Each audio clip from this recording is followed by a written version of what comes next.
cette nouvelle chronique de Complètement Culture en collaboration avec Division Morticus. Le 13 juin dernier, l'artiste jeunesse, chimiste et professeur Yannick Bergeron est venu faire une série de spectacles jeunesse pour les jeunes. J'ai la chance de discuter avec lui. Bonjour Yannick, ça va bien? Bonjour Christophe. Donc, je me demandais d'entrée de jeu, qu'est-ce qu'on peut retrouver dans ton spectacle? Bien, mon spectacle, c'est en réalité de multiples questions sur différents phénomènes de chimie. Donc, on fait des démonstrations en utilisant le public de manière à pouvoir élucider quelques réactions puis quelques produits chimiques de la vie de tous les jours et même plus. D'ailleurs, je t'en ai amené une. Oui. T'aimerais-tu ça, voir ça? On peut faire ça. OK. Alors, pour les gens à la maison, j'ai apporté ici un bac rempli d'eau avec des balles qu'on retrouve dans des jeux pour enfants, donc des petites balles comme ça de plastique. Et j'ai apporté ici ce qu'on va utiliser pour démontrer la pression à l'intérieur d'une bouteille. Il n'y a pas que la bouteille qui a une pression en ce moment. Non, il y en a beaucoup. Alors, ce qu'on va faire, c'est que, Christophe, tu vas tenir ceci, tu vas mettre tes lunettes de sécurité. Et pour l'instant, elle est inoffensive, il faut bien le croire. Et je vais prendre mon petit bouchon et je vais le mettre dans ma poche. Et je vais expliquer c'est quoi la pression. Alors, la pression, tu as déjà vu un geyser? Oui. Donc, une pression à l'intérieur d'un geyser qui se gonfle avec de la chaleur, avec de l'eau. Puis à un moment donné, pouf, ça sort par un petit orifice. Oui. Et ça fait un méchant geyser dans les airs. Ça fait tout un show. Bon, ben là, ce qu'on va faire, on va en produire un dans un bac rempli d'eau avec nos petites balles. C'est bon. Puis j'ai apporté quelque chose d'un peu spécial ici qui va nous permettre et nous aider à faire le geyser. Ça s'appelle de l'azote liquide. C'est à moins 196 degrés Celsius. C'est bon. Et ce que je vais faire, c'est que je vais remplir de l'azote liquide directement dans ma bouteille. Et tu peux constater que c'est assez froid. Ça moins fait, oui. 196 degrés Celsius. Je sens vraiment la fraîcheur qui arrive. On va en mettre deux. Comme ça.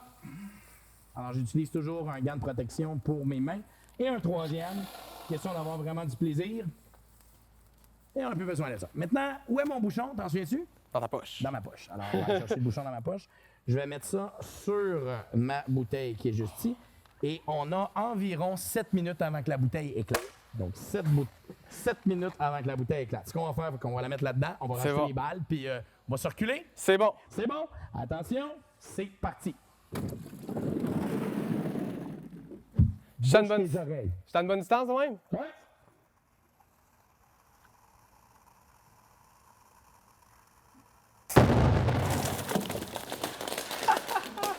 Wow!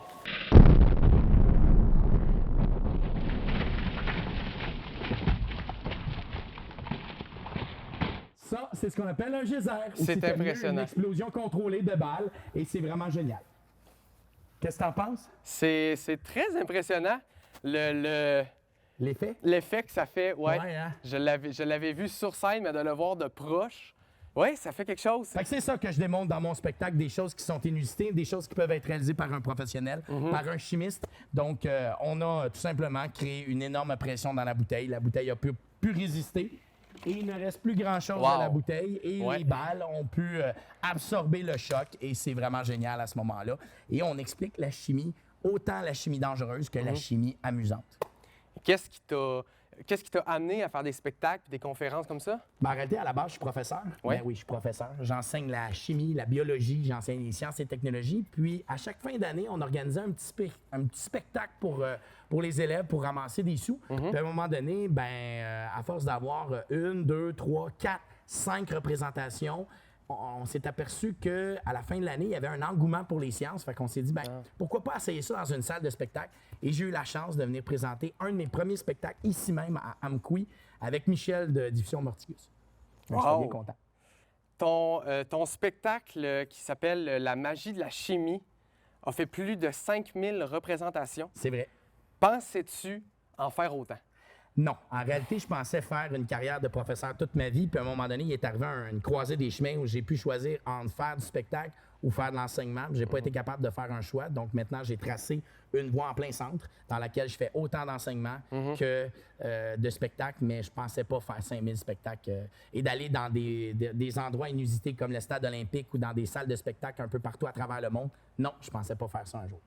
Qu'est-ce que tu préfères dans le fait de faire des spectacles pour les jeunes? Bien, c'est de voir l'émerveillement des enfants, de voir leurs yeux, de voir leurs cris, de voir leur stupeur, de voir que la chimie, c'est quelque chose qui n'est pas très connu, mais de sentir toute cette belle énergie-là quand les enfants voient des explosions, des expériences qui sont spectaculaires, des changements de couleurs et qui peuvent s'attarder à quelque chose qui est vraiment le fun au niveau de leur vie. Tu es aussi chroniqueur dans Les Petits Débrouillards depuis 1999. Félicitations. Merci. D'abord, est-ce que tes chroniques sont semblables à ton contenu sur scène? Du tout. Pas En du réalité, mes chroniques, ça a un rapport avec la méthode scientifique. On présente en réalité une expérience avec un titre accrocheur, une question, une liste de matériel, des manipulations, une explication scientifique, tout ça à travers des jeunes qui vont faire semblant de faire l'expérience. On va les prendre en photo, puis ensuite de ça, on va faire même des capsules sur le web. Donc, en 27 ans de métier, on a réussi à trouver différentes façons d'élucider les sciences, mais c'est des expériences qu'ils peuvent faire à la maison avec du matériel facile, comme du blob ou la danse des gouttelettes ou encore transpercer un ballon avec une aiguille.